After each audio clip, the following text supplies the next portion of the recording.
Hello, no one is available to take your call. Please leave a message after the tone. Hello, Mr. Bro. This is a notice of your overdue rental. Please return your copy of Dark Holes 2, Scholar of the First Rim, starring Big Snatch Logan, as soon as possible, or the fees will be reflected on your account. I gotta turn this off. We're ready to record, right, Murph? Bro, who was that?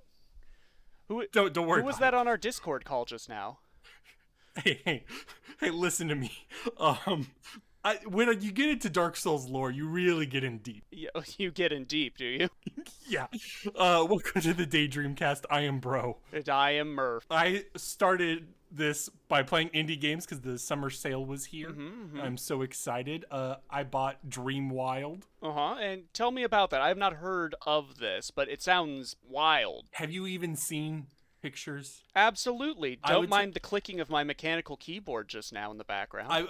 I would tell anyone even slightly curious by the name to look at the pictures. What is this? Words do not capture the visual aesthetic. Is this a fucking Kingsfield-alike? No, it is not. Okay. It definitely looks a little bit like a Lunacid or something, but it's just got like the weird neon like off-color maps to it. But this is basically a bunny hop shooter. This is like a Quake. If you played a Quake and you know how to bunny hop. Well, yes, yeah, exactly. Tribes would be another good example of bunny hopping. It is a roguelike, but you're in like vast deserts, like vast, landscapes of just scenic beauty. Again, I would stress the listener to look at pictures of this. And then there's in between segments, it's not a roguelike precisely, but there is permadeath per run. So in between the moments you're shooting and you're running around bunny hopping away from the hordes of enemies coming at you, you're in little Hilux clay motion moments to sort of upgrade your abilities. And it's just a good time. It's just a vibe. This is like the trippiest game never released on the PS1. I think that's a fitting way to put it. Is it like, what was that other game that came out with this aesthetic? Cruelty Squad? I definitely got Cruelty Squad vibes from this. Although I would say is another end of shooter. I also bought that for the Steam sale. Cruelty Squad has, it's a lot more Deus Ex, but a lot more deep fried, and it's a lot more denser. This game is very just like vast, and like you sort of go into a headspace where you're chilling, as long as you're good at the game. If you're not good at the game, you're doing bad, and you're probably more frustrated. I think the game is frustrating at points. Yeah, looking at some of these screenshots, like this one here on the Steam page, does it like does the graphics intentionally being so muddy make it hard with the readability for the FPS mechanics?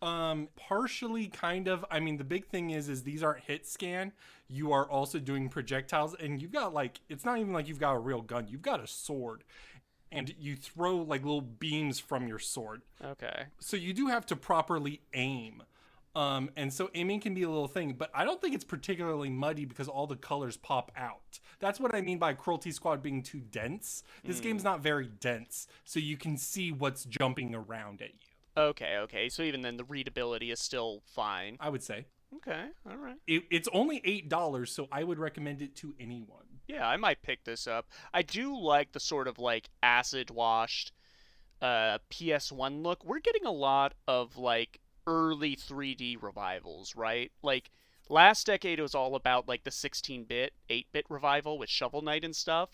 But now it's like PS1, Saturn games, Dreamcast. I think a long time ago people thought that they just looked bad, and I think there are some games you could look at and be like, oh yeah, that does look ugly in low polygons. But I don't know, there's certain feelings that could be made with old CGI renders. Like, even something like Myst when we played last season, those were old early ass CGI renders they look good. They have their own vibe to them, you know? Definitely. Now, Murph, you played something called Raji, an ancient epic. This is an ancient epic. This is a sort of hack and slash fixed camera angle game built around Hindu mythology. It would be easy to say like sort of like God of War 1 but Hindu. It's a little more like indie in its scope than that. What it is, you are a circus girl named Raji who her brother gets kidnapped when demons try to take over the earth, and the gods take pity on you and help you out and give you weapons to track him down and rescue him. And you kind of just go from location to location. Every now and again, invisible walls will pop up, and you fight some demons. In terms of presentation, the music, the backgrounds, the voice acting, every now and again, it will like have you look at some murals and will explain some Hindu myths to you. That's all great. That's such like a different aesthetic than we get for a lot of games based in mythologies. You know, it's very mundane. It's super by the numbers, like hack and slash stuff.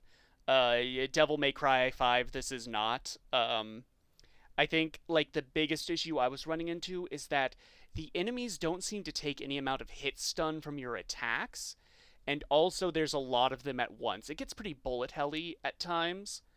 And also there's also these environmental interactions you can do, like you can run up a wall and then drop down like a spear plunge and create an AoE. Like that's cool, but it's also your most efficient way of doing damage, so you just camp by that wall until enemies come to you, and then you do the super move on them, you know?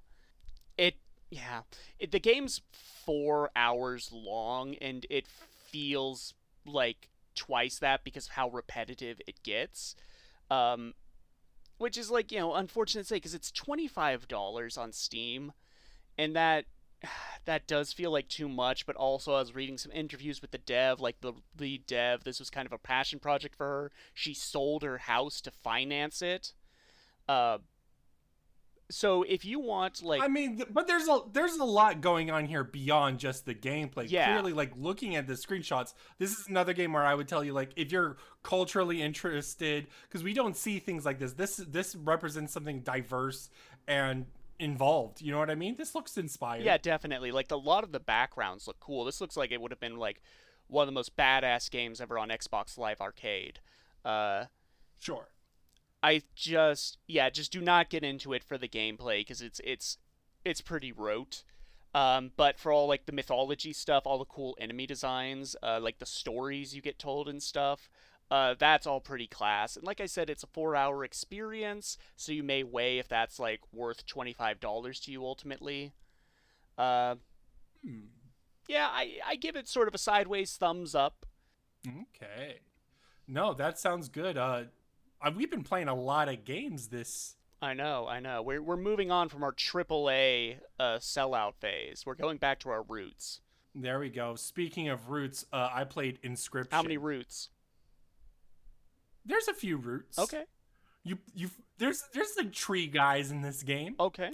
Inscryption is very interesting, especially when you first load up the game and when you look at marketing. This is a card game. It's basically a card game. But aesthetically, there's a lot of differences both in like presentation and as the story unfolds, different gameplay mechanics show up. There's 3 major acts, and the acts are all fundamentally different to each other. But the first act is the only one I'll talk about. And that first act is like you're sort of stuck in a cabin and there's like a murder hobo like trying to play the card game with you, and you go through little roguelike segments where it's like a D&D thing. It's like, oh, you come across this tribe, and then you play a thing, you upgrade your cards, you sort of build your deck per run. There is some carryover per run, so you're sort of doing this and the story is developing as you go. It's kind of addictive, and it's what I like about it is because it's a single player card game, balance is not the priority. So once you start to get familiar with the game and you start being comfortable with how you do it, you can break the game in comfortable ways.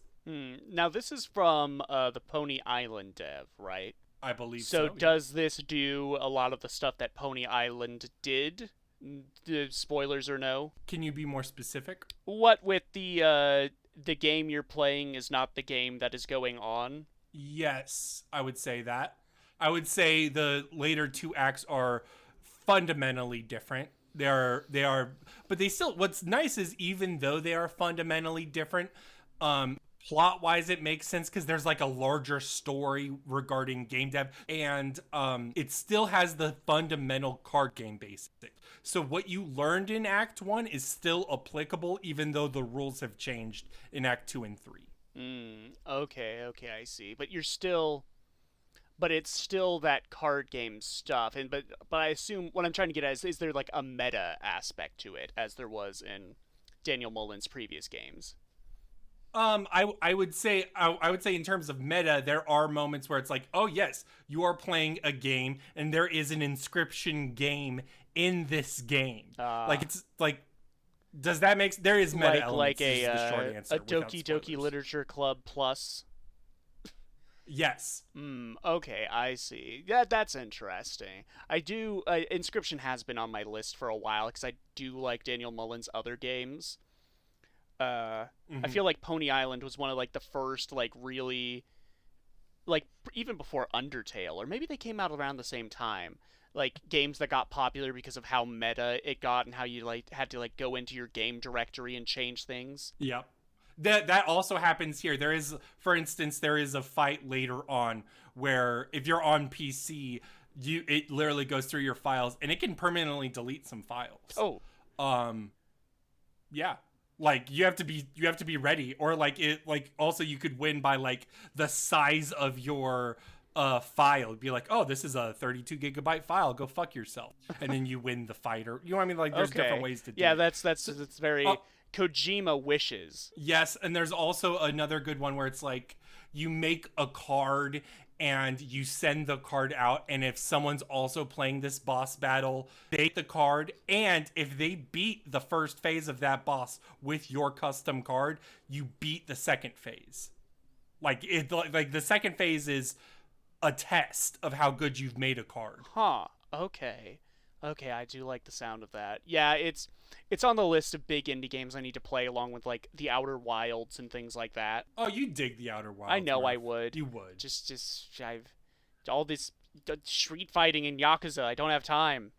If only I could. We'll get to that. If only I could time travel or retcon the past, so I had played it.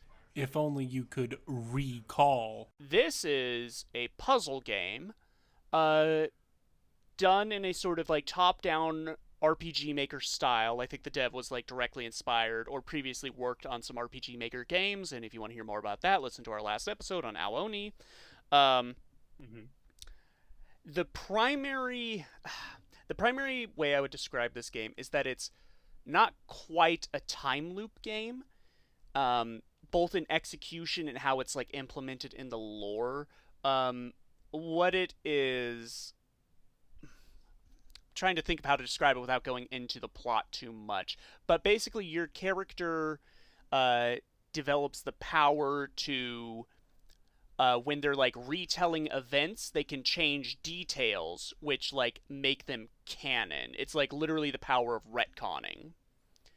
So this also reminds me of the butterfly effect, because like wasn't the butterfly effect like yeah, not the actual concept, but the movie with Ashton Kutcher. Yes. Where it's like, if I change my memory, the past changes. Yes, exactly. So it'll be something like you'll be captured by a villain. This is the first level. You're captured by a villain, you're in their hideout, and they want to know how you got in there. And you're telling the story of like, well, I walked up to this warehouse, and then it will give you an option like standing in front was a blue guard, a red guard, or there was no guard whatsoever. and then Mm-hmm. you're kind of like doing and then you're getting other choices, like behind this crate I found a rock, I found a gun, I found a key card, and you're sort of mixing and match things to get the perfect run by building knowledge. So it's very basic, sort of like Majora's Mask stuff, like where you'll get in one run you'll get a code for a door, and then you can't go any farther because you get like stopped. But the next run you do, you already know the code for that door, so you can skip that step or any of the choices you needed to get that code. Yeah, that makes sense. Uh, Yeah. the issue becomes this game is about 8 chapters long. By chapter 4, they drop that mechanic. So it just becomes a normal game at that point? It becomes a sort of like puzzle, like a stealth game with switch puzzles. Oh. Which gets like really underwhelming in the chapter start. Like the first 4 chapters are pretty lengthy and it feels very front loaded. The last chapters 5 and 6 go by so quick. Chapter 6 doesn't even have any gameplay to it. It's just a story chapter. And then chapter 7 is like a completely different game, like almost outright. It's I'm trying to think of an example to give. It's basically your character needs to like interview this other older character about some events going on in the plot. And the plot is I will say very interesting. The characters are very likable. The game has a very cool art style to it. And it's sort of this like futuristic world with like sort of superheroes slash government agents. Like people have powers, but they're all like working for the government. And one guy kind of goes rogue, trying to create a new world order. Yeah. Okay. And you're trying to stop him, and you like run into this older character that knows him, and it's like, can you tell me how he got to be this way? And it like goes off into a completely different story, like for this whole chapter that you have to play through 3 times. It sort of has the retcon mechanic, but it's just so you can experience the story through 3 different, this like one moment through 3 different characters' perspectives. Gotcha. So you're basically you're doing the whole dialogue tree. Yes. Gotcha. And it just feels weird, but I will say that this game does feel like it's deeply personal to the creator, because it ultimately becomes something like a story about trauma and how we let the past affect us and how we wish we could change the past and stuff like that. There are 2 moments where I actually, like, two plot revelations where I actually set down the controller and I had to like step away and think about what they meant. Yeah. So I think on that level it works really well. There's a very one of my favorite parts is that early on your character, who is kind of a loser, they repeatedly call out that he's like fat, no one loves him and stuff like that, and he goes to this party for this rich girl. A murder happens there and he gets interviewed by the police about what happened. And you can like, and that's like the 2nd chapter, and that's when he discovers that he has this retcon power now. And they ask like, well, did you go there alone? And he's like, no, of course not. I went there with my friend, Harry Oceans. And then in walks Harry Oceans, and it's like, hey, what up? It's me, your best friend. And the main character's like, who are you? I do not know who you are. And then Harry Oceans is just with you for the rest of the game, and it's a really funny character dynamic. See, I like that stuff. That's fun to me. I think I'll check this game out. Yeah, I think it's definitely worthwhile. I could see it making my end of the year list, but probably it would probably be like number 10 and no higher. Number 9. Yeah, Street Fighter 6. I have been okay. So let me look at my Steam stats right now. So I currently have 75 hours on this, and I have 30 on Tears of the Kingdom. So, oh my god. This has completely obliterated my desire to play Tears of the Kingdom anymore. Yeah, no, I look, man. Well, I beat Tears of the Kingdom, thankfully. Yeah. But Street Fighter 6 is now like that. Yeah, it's the game I go to. You know, there's when you play a multiplayer game, there's usually like one multiplayer game you just go to, and like that's the thing where you get your fix. Mm-hmm. And Street Fighter is that for me. And what's really nice here is this didn't happen for 5. Is the game gets better the more you play. And Yeah. when that happens, it's like, oh no, we're dangerous now. Yeah, I feel like I am learning. I feel like I'm advancing. I got Lily into silver, and then I took to ranked with Marisa. Came in at like rookie 1 because before, like, that was the first character I went into ranked with. Tanked all my placement matches. Came in at the lowest possible rank. After like a day, I got her into silver as well. Yeah, and what's nice is like even after placements really catch up fast if you just go through them and you get on a win streak. Mhm. The win streaks in this game are amazing. Yes. And it's also like, I remember when we started, I was like placed into silver and gold depending on my character. And like, then it seemed so distant. Like you were like, oh man, I'm in rookie, you know, yeah, you're in silver. But now you're there. Yes. Now you're like, yes, I have improved. I understand what I have done wrong. And now I'm in plat, and now hell is here. Because you don't get that win streak bonus. No. I'm fucked. I'm fucked royally. That's You can get it once you're like in like 5 or 6, and then like, but the win streak is like an 80 instead of like a 200. You know what I'm saying? okay. Yeah. So then it's just rough. It's just a rough time. But anyways, are you still sticking with your mains? You know, I've gotten Lily into silver, and it's like really becoming apparent that she's kind of the worst character in the game. Yeah. I mean, she's fun to play, but it's just very clear that she is lacking so many tools that, like, you know, you look at Lily and you look at Ken and you realize not all fighters are created equal. You have to do so much work. I mean, I thought this when playing Geef as well. When I'm playing Zangief, I'm like, oh my god, I'm having to do so much work to get what I'm getting. And that's one of the reasons why, like, people would get offended when it's like Zangief does so much damage. Well, it's like, the work did not come from the grab. It came from everything leading up to the grab. Yeah.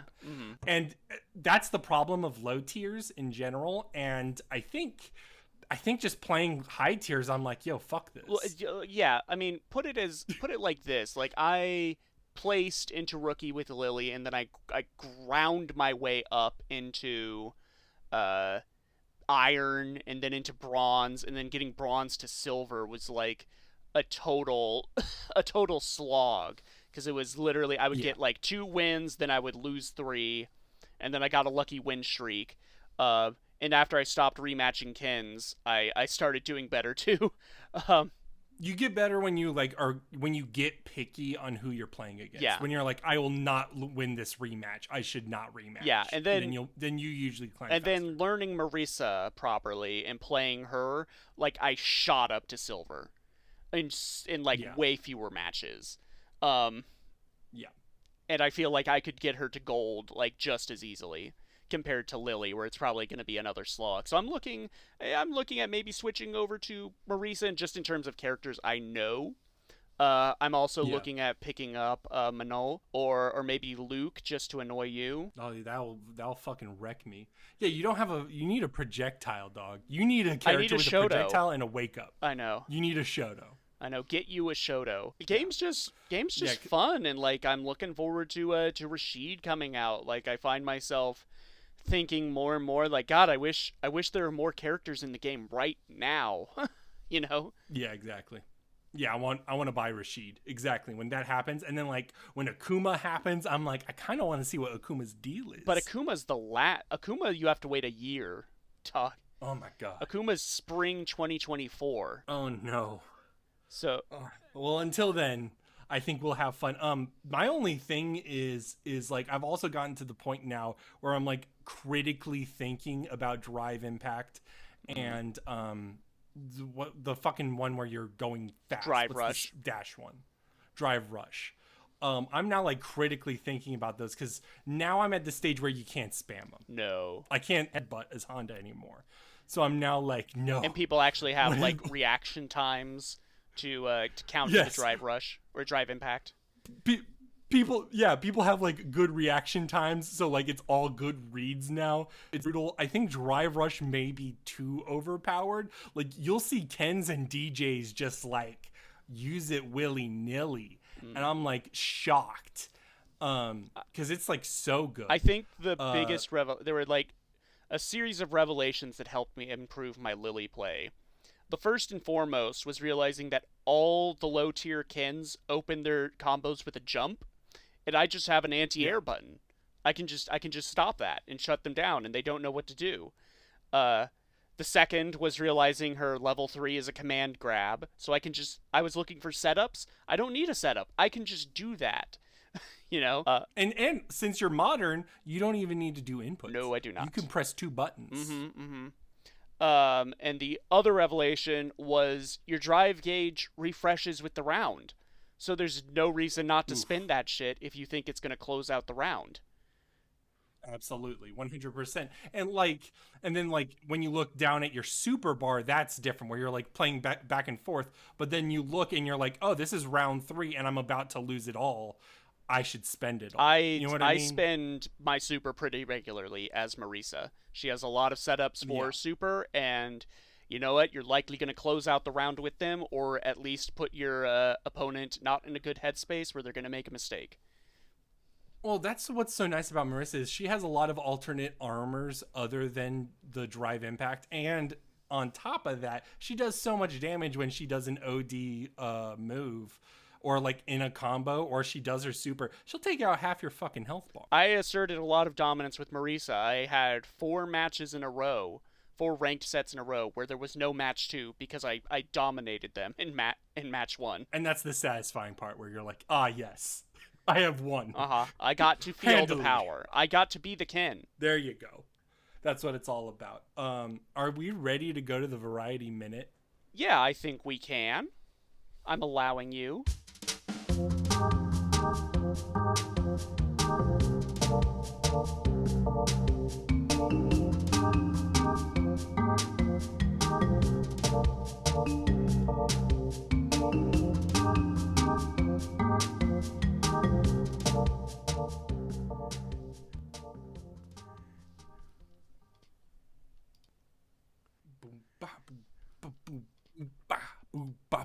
Is this the new Variety Minute music? I said a boom, chicka boom. Okay, this week's Variety Minute is jerk protagonists in video games. And there's multiple ways we could go about this, but Murph, where do you want to start? I think it is good to start with characters that are written as jerks, not characters you can play as jerks. Yeah, the RPG distinction is a separate vibe. But, like, I immediately go to anti-heroes. I think... I immediately go to, like, someone like Wario. Wario was top of my list. Wario, Conker, and Shadow the Hedgehog were all the blueprints for jerks. Because it's not that they don't do good things, it's that they're a real asshole about it. I mean, I guess that's the thing. Ultimately, Wario, Conker, and Shadow represent the trifecta of jerkiness. You know, Wario is selfish. He's not evil, and Conker is lazy, and Shadow is edgy. So when you put all that together, you've got the jerk combo. Yes, and I think it's definitely a factor of the 90s and early 2000s attitude, you know, getting added. I was thinking of a lot of, like, characters becoming jerks in sequels, like Jack to Jak 2, you know, where he's got the soul patch and the mullet, and he's like, I'm gonna kill that man, you know. Yeah, things are slightly more morally ambiguous because that means the story is more complex. Question mark? Yeah, I'll save the world, but I'll do a swear while doing it. Were there any video game sequels where the character got nicer by the console generation gap? By the console generation gap, no, but I get the feeling that when the games go on, I think characters do become friendlier. Like, Shadow the Hedgehog was pretty villainous. It's the Vegeta effect, you know what I'm saying? Yeah. Where it's like, after so long, it's like, same with Kratos. Kratos is like that. Like, the first game, Kratos is objectively a bad person. I was saying Kratos is kind of the litmus test for the difference between, like, jerk and outright villain. I think in the first game he's more jerk because he's still doing the right thing, but yes, to the Norse revival, definitely more villainous, as he is deliberately, like, causing the end of the world. Yeah, yep, and Well, it's also like 2 and 3. It goes into like people are gonna die when you do this, blah blah blah, and it's like, dude, I don't give a fuck. I want to tear Hermes in half. Yeah, whereas in God of War 1, I remember there's like the puzzle where you find the guy trapped in a cage, and he's like, get me out of here, we can escape this place together, and you're like, the gods demand a sacrifice. Yeah, Kratos isn't great. I was thinking a lot of I guess a good example is Cain from Legacy of Kain. He's just straight up bad guy. I love it when you become just a straight up villain after your first game. That's great. Yeah, I was seeing. I looked at some gamer lists, some listicles, and let me tell you, I saw one that took me out. From twinfinite.com, 5 video game heroes who are secretly jerks. Number 1, Joel from The Last of Us. Yeah, oh my God. Correct. That's the point of the game, sweetheart. It's not a secret. Yep. Yep. This goes back to like when you have like a semi-realistic character, there are going to be unlikable things about them. And like when you get to moral dilemmas, when they have selfish desires, it goes against what being a hero is. And I think because there aren't heroes in I mean, think about the backlash to what happens at the start of Last of Us 2, where people were like, how could they kill Joel the hero? Spoilers, I guess. Well, like that goes into like, because instead of Joel, I listed Abby. And I like Abby, but like it's intentionally like you're set up to be like, oh, I hate that Abby. Abby killed Joel. She bad. But then the second half of the game is familiarizing yourself with her motivations and like her as a person and as a family unit. You know what I mean? Yeah, definitely. Like, so like in that sense, it pays off in the story. Another good example here is, I think, Duke Nukem. I think all first-person shooters are jerks deep down. Probably, yeah. Doom Guy. Maybe Jerk. not. Maybe not. BJ, I like Doom Guy, but he's a jerk. Not Blazkowicz. No, BJ's good. He's cool. But like Postal Guy is bad. He's an objectively bad person. Yeah, but that's Postal. I get fair. Yeah, and I guess Duke Nukem is also not favorable. But what I'm saying is like I think most of the time, contrast. Who's the foil to Duke Nukem within Duke Nukem? I don't think there is one. Okay, just everyone's a jerk. It's jerk world. I think it's a jerk world. Yes, and we're just living I am like 80% sure. Yeah. This is a contrast with like Garrett and Thief. I also wrote this one because the thing that stuck out to me when I played Thief 1 with Los way back when was that Garrett is not a good person. Well, he is literally a thief. What he wants is very different than what's right. And he only has to do what's right because he's the person there. But he's still got like a smarmy attitude. He's got all this stuff. You know what I'm saying? Yeah, you wouldn't want to like hang out with any of these characters because every cutscene is to drive home the fact is that they are unpleasant people, but they're good at what they do. Like, does Gears of War have this effect with like sort of the bro dude atmosphere of it? I like the camaraderie, and I like Coltrane. But no, you're right. You're 100% right. All these people are jerks. They're college frat boys. I cannot speak to this version of this character, but I saw him come up on a lot of lists. Tell me about Squall from Final Fantasy VIII. I think there's a little bit of like I didn't beat Fantasy VIII, but I think that one's like heavy into like teen melodrama. I think a lot of people dislike annoying. I think that's one of those times where when you see a list, like they'll list people that are quote unquote annoying. Tightest is also one of them, where it's like, oh yeah, this is an anime thing, like blah blah blah blah blah. I don't necessarily think that means they're jerks. I usually think that's like a storytelling thing. Does that make sense? Yeah, and if we want to start talking about like RPG options, often, like especially in the PS3, Xbox 360 age, when games started giving you like moral choices and dialogue options, often like the evil renegade options were just like you're just a jerk about things, you know? Yeah, yeah. Mass Effect 2 is especially like Renegade's not always evil, but it's like you're gonna be a dickbag about it. Yeah, like you can. God, there's like one in Mass Effect 3 where you run into a character from the Mass Effect 2 Overlord DLC, Okay. who experimented on his autistic brother, like one of the worst things I've ever seen in a video game. And you can run into him in 3, and he's like repented, and you actually run into his brother earlier if you saved him, which why would you not? Sure. And he's like, did you run into David? Do you know anything about him? Is he surviving the war? And you're given like the option to let him know that David's safe, or the text "let him worry" is the other one. That's the Renegade option, and you can say that, and you can say like, I don't know, he was at Grissom Academy, but that got blown up, so there's no way of knowing. And the guy is like, oh, I see, and he pulls out a pistol and walks into the other room, and you hear a gunshot, and I was like, where was the Paragon interrupt for that? I just wanted him to Yeah. I just wanted to let him worry, not commit suicide. Well, that's always a big problem, is like sometimes the effect isn't necessarily translated by the cause. Like Wolf Among Us is one that has like a lot of, I remember being frustrated with how ambiguously worded a lot of the much ruder options are. Like Glass Him. Do you remember Glass Him? That was a brief meme where you're at the bar with the lumberjack character, and you're sort of talking about your rivalry and your relationship, and you're given the option to like, I forget what the other two are, but the bottom one is just Glass Him. And I thought like, oh, like pass him a glass, like a shot glass. We're gonna do toast, but no, it's smash a glass over his face.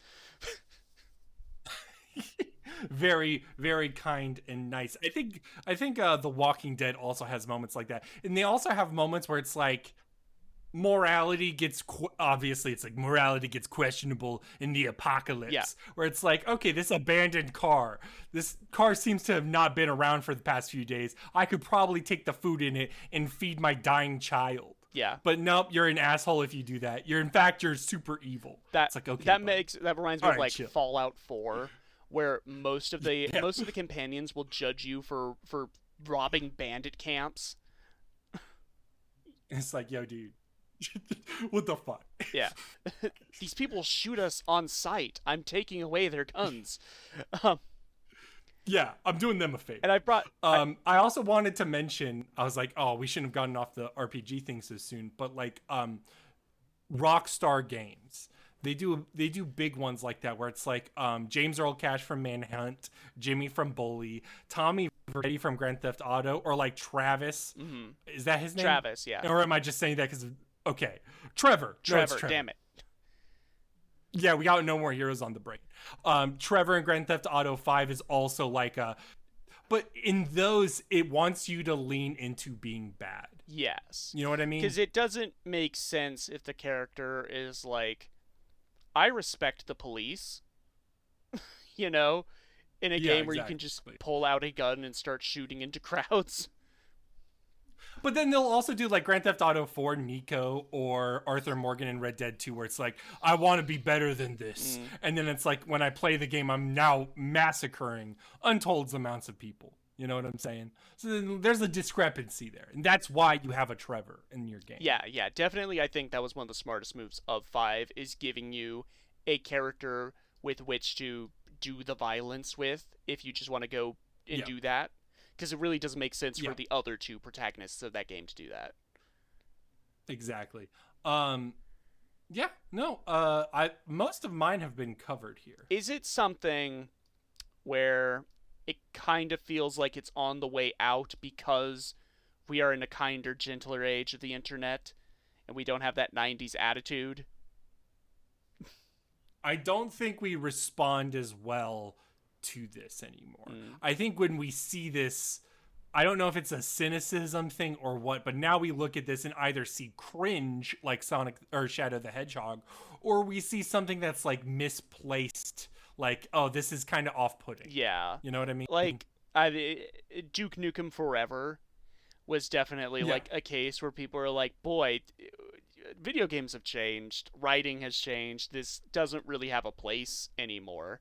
And it's kind of, it's always a little unfortunate to say, like, this doesn't have a place anymore. People will always feel bad about that because it was important to them once upon a time.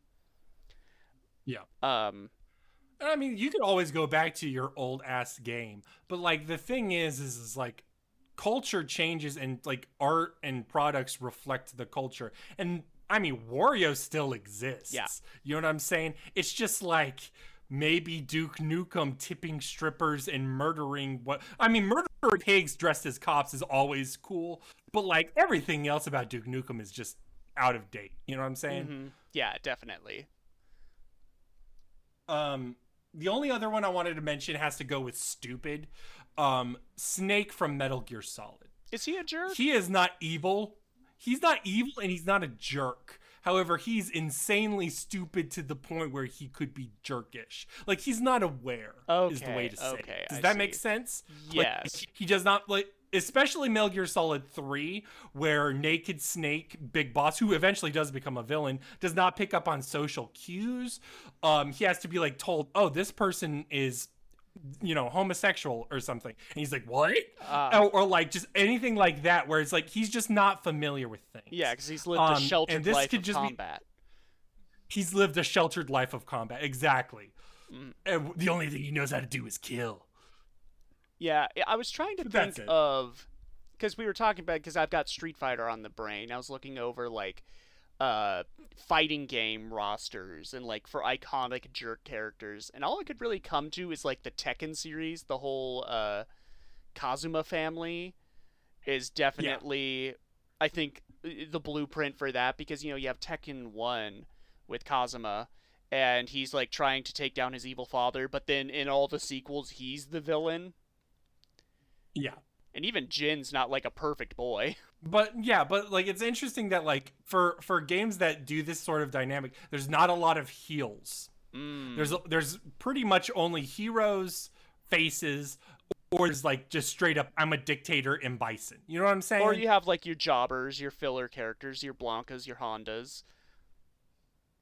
Let's not talk shade on you know, the Blankas and Hondas of the world. I think they're all viable. They could step up should the need demand. Exactly. Are you ready to move on to our game of the week? I think it's finally time to put it to rest. We've been teasing it for so long. I know a lot of gamers out there don't have much patience. At least that's what Bishop, the dude at the video store, said. So I'm at the register, then I realized I got no money. I was seriously broke. Why? Because I met this smoking hot chick last night at the deathmatch bar. Man, she smelled good. So being the gentleman I am, I bought her a drink. Anywho, I decided to get a job. The gig? Assassinate the Drifter. So I went where I was supposed to and waited for the guy to show up. And there he was, this cat. Well-dressed, cool, couldn't tell if he was the shit or just plain old shit. Yeah, so he's styling, fast, aggressive, and packing heat. Bada bing. Or at least it was supposed to be. Till she showed up. Her name? Sylvia Crystal, an agent with this Whatcha Playin association. Congratulations. You are certified as the 11th best hitman. How about getting rid of the 10 killers above you and aim for the top? I want to be number 1. How's that? Short and simple enough for you? It's gonna be a long, hard road. But who knows? Could kick ass. Could be dangerous. Could totally suck. What do you say, bro? Join me. Let's see how far we can take this. And for you there holding the controller right now, just press the A button. Let the bloodshed begin. How appropriate for this game of the week is No More Heroes. No More Heroes is a 2008 game by Grasshopper Manufacture and developed by acclaimed director Suda51. Originally planned as an Xbox 360 game, the idea was brought up to Suda that he could do a lot with the Nintendo Wii's unique controls. Suda says No More Heroes focuses on social issues and had a goal to be as or more violent than the contemporary Manhunt 2. The game stars a man named Travis Touchdown living in a shitty motel in the city of Santa Destroy. One night while drunk, he sees a girl named Sylvia, and his attempts to seduce her turn into a giant quest to become the #1 ranked assassin in the mysterious United Assassins Association. Armed with a lightsaber and his favorite anime shirt, Travis is going to have to jack that laser sword off with motion controls in between murdering wave after wave of grown men. Before each destination, he's also going to have to wire a small entry fee of, say $250,000 or so. There's a lot more to say, but Murph, what did you think about No More Heroes? Okay, I got a bone to pick with this game. I'll start out my first time ever playing this. I know of it because I had a Wii. This is one of the few times I can say I had a Wii and I wanted this game. I don't like this game, but I also love this game. It's a game to respect. It is far more interesting to talk about and to dissect than it is to actually play. I agree with that. I agree. Because it is intentionally so, and we will get into it when we discuss what Suda51's intent is.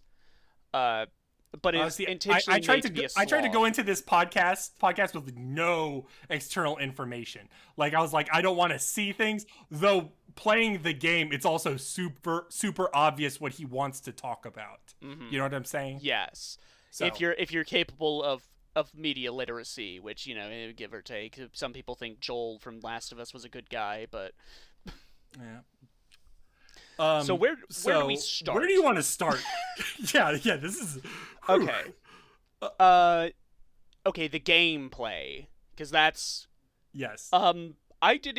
I chose the second difficulty, the one where you actually have to think about low and high attacks. I also played the Switch version, but primarily in handheld mode. So I did not get a lot. I did a few battles with the motion controls just to get the idea of it, but obviously the Switch version is working with a reduced, motion controls. It's mostly gyro stuff.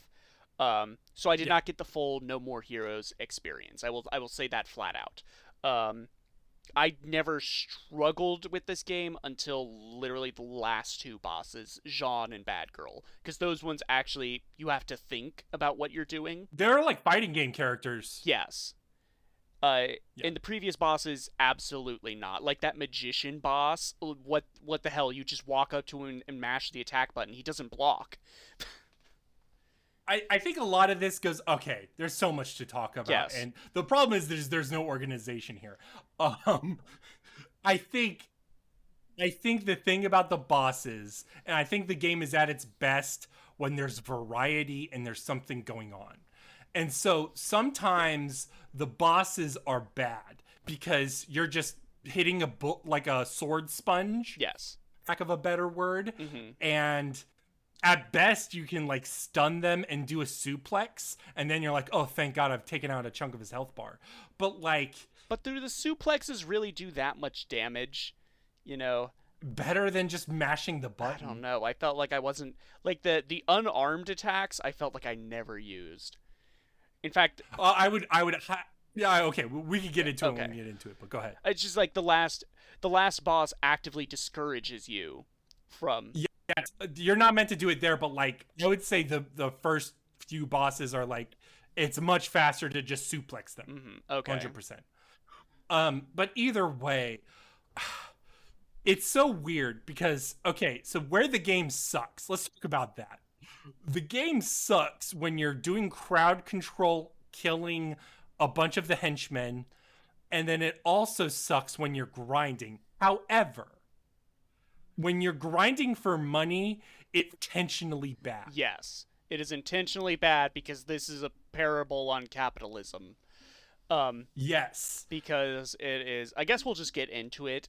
I view it absolutely a parable on capitalism because it's Travis wants to be the #1 assassin because he thinks that will he won't have to do grunt work anymore. He's not gonna live this schlubby lifestyle. But the entire time, even when he's rank 3 in the United States, he's still living in a shitty motel. He's still not returning his video rentals, and he's still mowing lawns to make money to keep up with the rat Yeah. race, because he has to pay into it to get any advancement. You have to run as fast as you can to stay in place, and to get anywhere you have to run even faster. Lewis Carroll. Yep.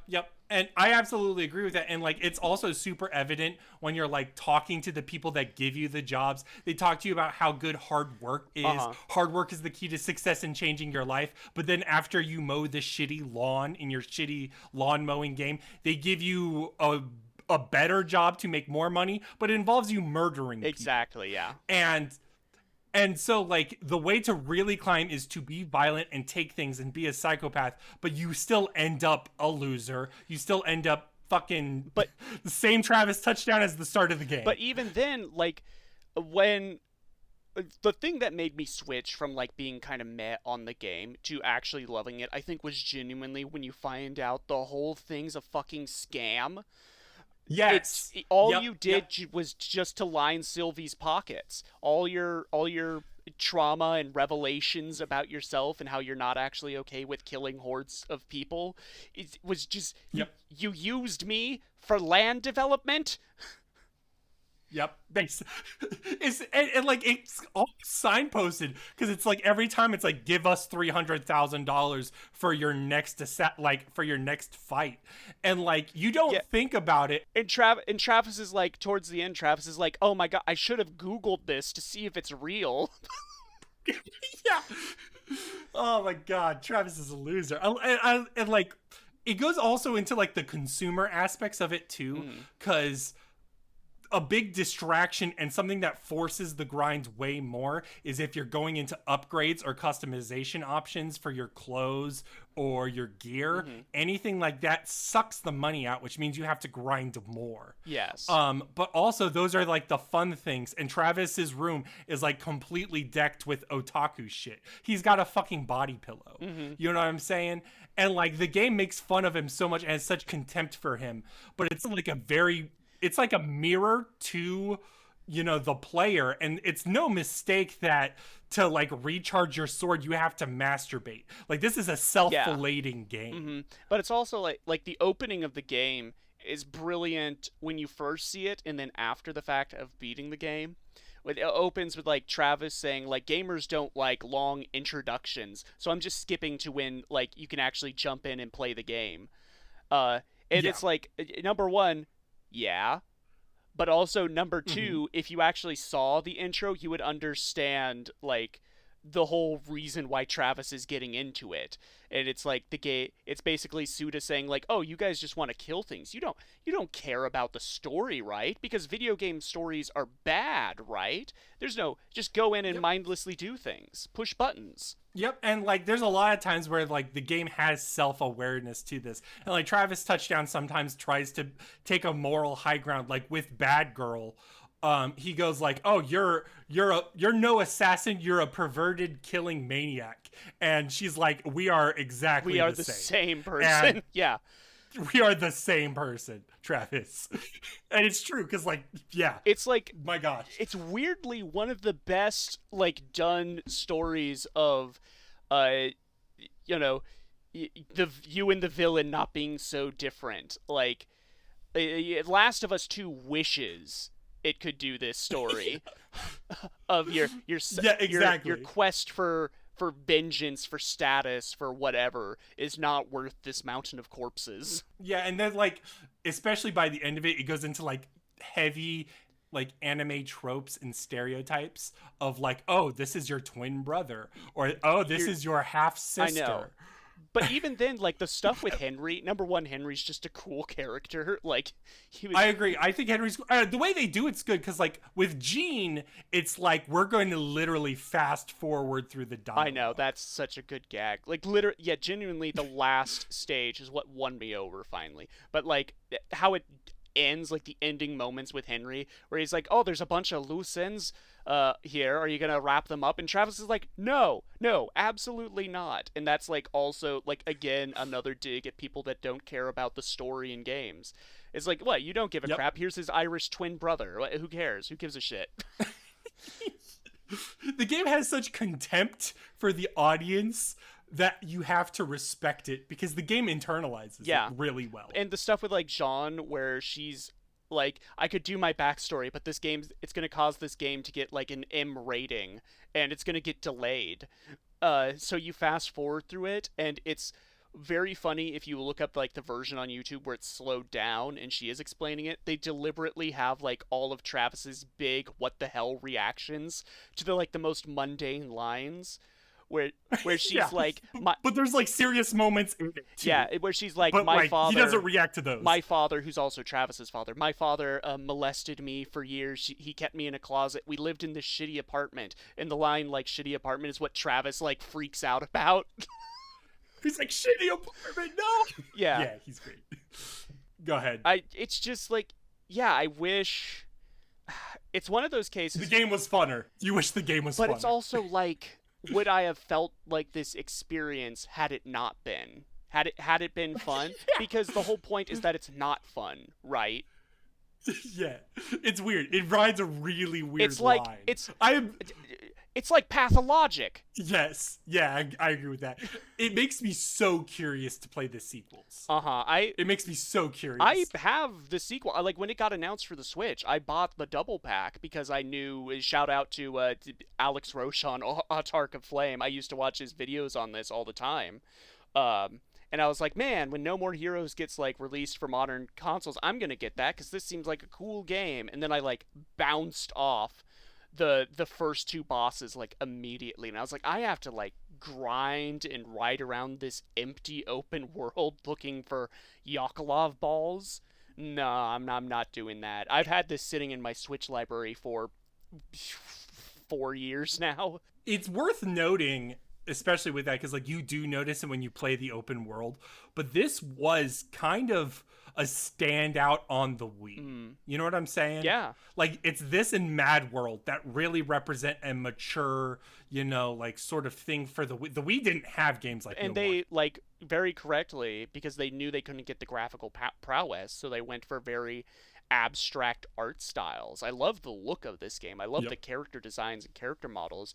The voice acting is a little strange, but intentionally so, because it's the way it's written. It's like characters talk at each other, but not to each other. Like anytime Sylvia's talking, I'm just like, are you paying attention? Are you looking at me? Or are you just saying words right now? Yes, and I think that lends to an aesthetic that ultimately works, because I think it all builds up to like the whole. I agree with that as well. Yeah. Especially since like there is like personality to the different voices. Like Sylvia has an accent. Travis has like a weird smarmy attitude, and he'll have that smarmy attitude. It's different depending on the assassin. So like with the girls, he's like a little sentimental, but he's like, oh, you're a bad girl. But then when he's like fighting against like the fucking, what's the fake superhero guy that's always trying to cheat him out? Destroy Man. Voiced by, like, he's Kristen just like Freeman. Exhausted and annoyed. Yeah. It all works for me. Like it all is funny. Because Travis does have like, he's meant to be a character you hate, but also he has these weirdly like honorable parts of him, like the and kind of getting into something that's a bit of a problem with the writing, but also I see what they're going for, like the fight with Shinobu, where she's meant to be like a whole like samurai movie cliche. I don't think the Shinobu thing works out by the payout, but yes, I agree. And she's like, you killed my master, and Travis is like, I didn't mean to. It was an accident. And it's like, what? Did I miss a few pages of this script? This is my first time seeing this character. Or like when his master goes down against the lady with the shopping cart, and it's like, oh, I didn't even realize that was his master. I thought that was just the guy you lift weights with. Although that kind of makes sense though, like when you play it, like you would recognize. To me, him. It made sense. Because number one, you recognize him as, oh, that's the guy I lift weights for. Yeah, and he also does like that's one of those capitalism moments that also works, because in the context of training at the gym, he says very like sexually charged lines to Travis. He goes like, okay, you want to learn this move, take off your clothes, and he's like on a casting couch. So it's like terrifying in a way. And then you go back after he dies and his ghost is there. It's fascinating. Let's go back to the gameplay and talk about it real quick.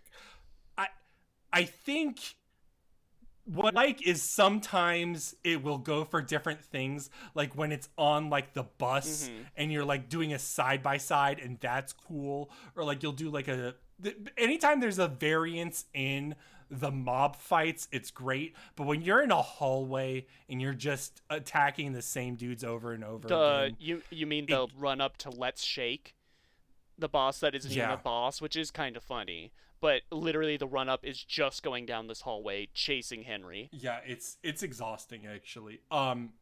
It works at some points, but ultimately it doesn't. And then, like, the car controls feel bad. Yeah, and you're also hearing, in combat, you're hearing the same 5 lines over and over again. You're ultimately waiting...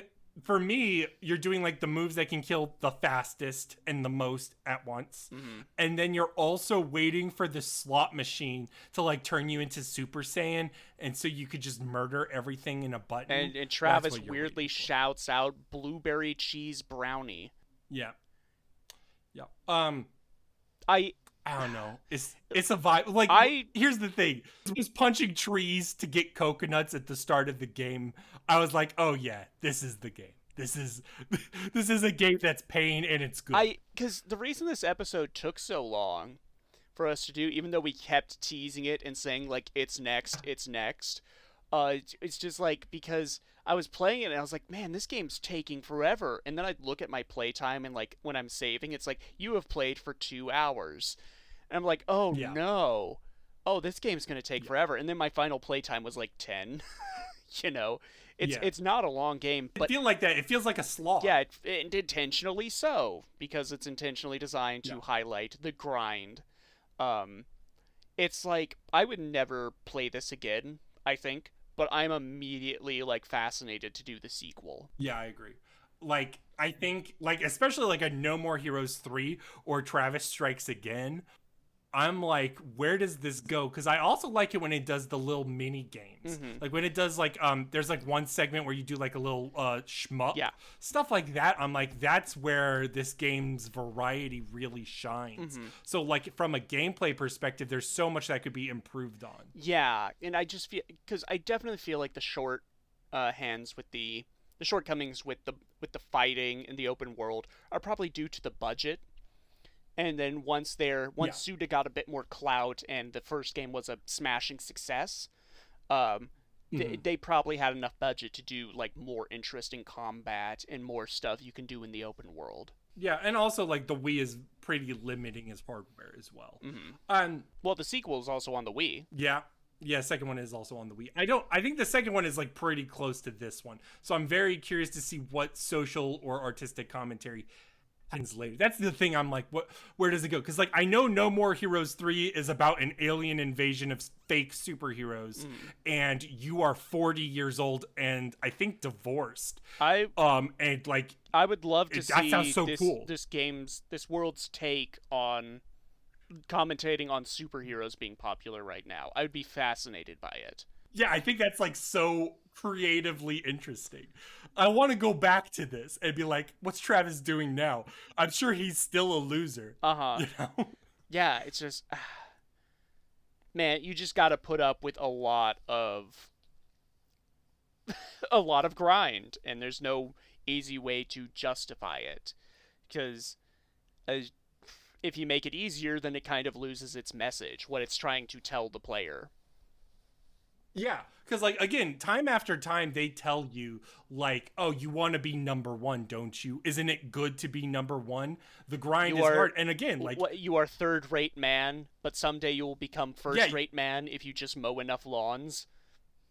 Exactly. And, like, unironically, some people believe that in real life. And it is like, how do you reach those bootstrap. People? And it's like, you can't. Yeah. And even if you don't have the fully upgraded katana, you'll just get murdered while taking a shit. Yep.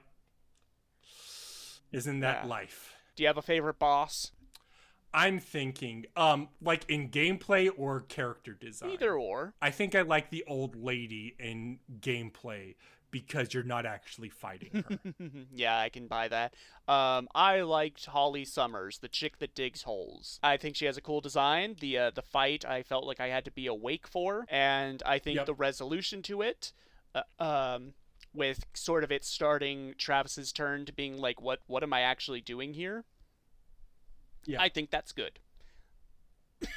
I agree. I think that was probably the best in terms of general story, because like the game starts to rush the real story real fast by the end. So this was a really good one for like, yeah, I agree with the gameplay variety, because with the grenades and the holes, I think it livens you up, and then like her story is tragic enough for you to connect with it. There's enough chemistry between that assassin and Travis in a way that others don't necessarily pay off. Mm-hmm. And yeah, no, it just works. Like I'm like mid on the magician. I agree.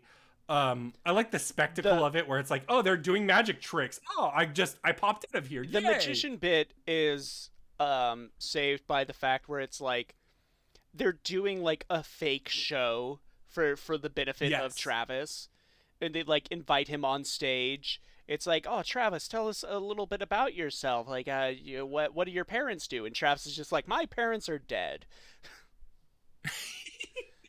He's like a wall. Yeah. And you don't think that comes back, but it does come back. It does absolutely come back. Wild. What a wild game. Yeah, I'm glad. And then like the actual ending where you fight your twin brother, but it doesn't in a motel end. parking lot.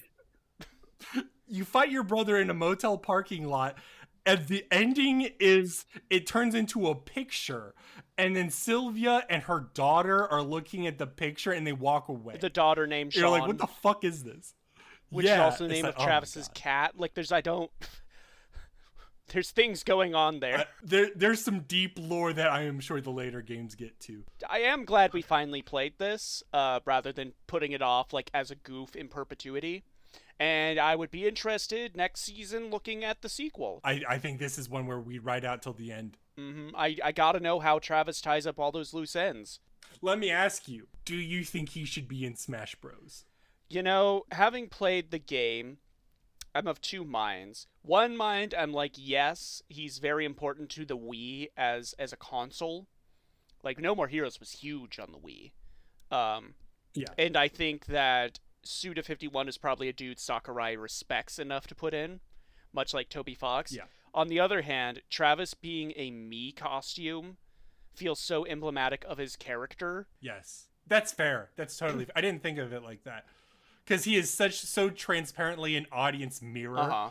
Yeah, this is one of the few games we didn't talk about it in the Variety Minute, but when we talk about like Grand Theft Auto, Trevor doesn't have contempt for the player, whereas this game is like you should feel bad that you have a body pillow. Yes, absolutely. It's so weird, but like I don't play many games that directly criticize its intended audience like this. And it's also kind of done in a, I want to say it's subtle, but it's not, but it's probably subtle for the people that it's critiquing, you know? It's an airplane joke, went right over your head, son. Where it's like, you know, you may be sitting there thinking like, oh, Travis is cool. He's got a leather jacket. He's got aviators. He watches wrestling like me. He collects anime figures like me. He lives in a Motel 6 like me. Like me? He works minimum wage? Yeah. Oh no. Yep. I think it's the Scott Pilgrim effect, where, you know, it lulls you in with thinking it me, and then it uses that to deconstruct both the character and the reader. And that's such a. It's also important to say that that's so fundamentally good for a video game as a medium. I don't necessarily know how often that translates to like film. You know what I'm saying? Yeah. Like whenever there's like a more like you assassin. You know how evil you actually are, Mr. John Wick. That never happens. The audience doesn't feel that. Yeah. Because the audience is not John Wick. No, absolutely not. Well. Let's talk about some of the things we've been doing, bro, because we don't just have a podcast. We have an award-winning 5-star YouTube channel on Daydreamcast at YouTube. where you can watch us. We did a full video predicting who we want as DLC for Street Fighter 6. If you want to listen to us talk more about Street Fighter, it's an hour and a half long. You're basically getting a free DDcast episode about your favorite topic, Street Fighter. Everybody loves that. You have been doing guest appearances. Oh, yes, I have. I've been doing guest appearances for Zelda on the Backlog Banter podcast. We also have done on the #1 ranked YouTube channel. We murdered 9 other YouTube channels. We murdered Markiplier. We murdered T-Stream. Yep. Yeah, we did. I hope this doesn't get us taken down just because we use the word murder. We unalived. Anyways. Yeah, we unalived Markiplier. We routed. But we played back. Subspace Emissary. There you go. You figured it out. Subspace Emissary, which we love. We love Super Smash Bros. Brawl. And it has just been a blast playing it. And, yeah. Oh, didn't you just come out with a new This Podcast is a Bad Idea episode? Yes, you can go listen to my other podcast, This Podcast is a Bad Idea, where me and my co-host Fru kind of look over internet history and things like that. We just did an episode on the 47 rules of the internet as determined by 4chan in 2008. It's a bit of a long boy, but I think it is a good discussion for us. Next episode, which will come out in August, it's going to take some prep time because my co-host Fru wants us to talk about the web series Video Game High School. At least it was not Homestuck. No, I don't think either of us have experience with Homestuck, so we're kind of in the clear there. Ooh. All right. Well, that's exciting. Are we already fading out? No, we got to tell what our next game is for the people that want to play along at home. What is our next game? Well, you know what? This week we talked about jerk protagonists, but we didn't talk about any antichrists. Next time we're not talking about just might and magic. We're not talking about heroes. We're not talking about warriors. We're not even talking about crusaders or shifters of might and magic. God forbid. No, we are talking about the dark messiah of might and magic. Woo! I'm excited. All right. That was an hour, crisp hour. I know. I'm okay with that. When we felt like we were wrapping up, I was like, oh my God, we're wrapping up.